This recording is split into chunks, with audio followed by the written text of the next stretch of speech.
former NFL player confirmed his first diagnosis of CTE in living patient. Researchers in Chicago report that they have detected evidence of chronic traumatic encephalopathy, more commonly known as CTE, in a living patient for the first time. Currently, CTE, a degenerative brain disease found in those with a history of repetitive brain trauma, can only be formally diagnosed after an autopsy. But a new study indicates researchers may be one step closer to being able to diagnose the disease while a patient is still alive by detecting deposits of tau proteins.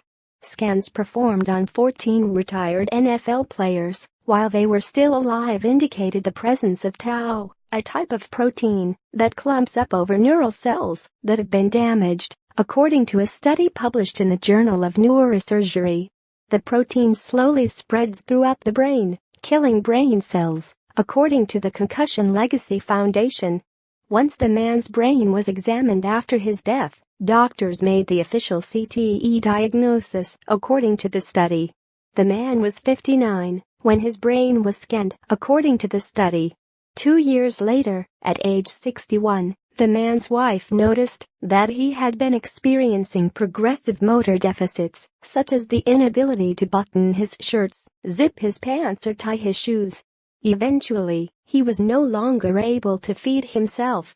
He had also developed muscle twitching in his arms and decreased muscle mass in his shoulders and arms, the study states, and in addition to what doctors presumed was CTE, he also suffered from amyotrophic lateral sclerosis, often called Alzheimer's or Lou Gehrig's disease. In the final months of his life, the man was admitted to a nursing home for dehydration, failure to thrive, progressive dysphagia, incontinence, progressive neck and limb weakness, and slurred speech, according to the study. The man began playing football at 11 years old and continued until he retired from the league at 33, which placed his cumulative lifetime risk exposure at 22 years, according to the study.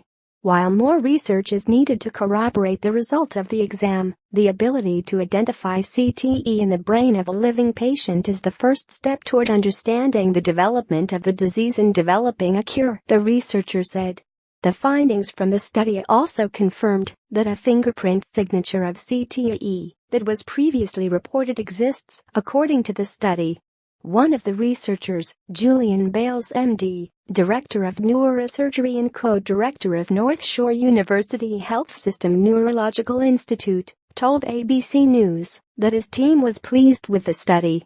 The importance of this one today is that this is the first time to have a scan which shows brain degeneration of CTE in a living person, and then to have that person die, and it correlates with the autopsy, Bale said, adding it's the first such case to his knowledge.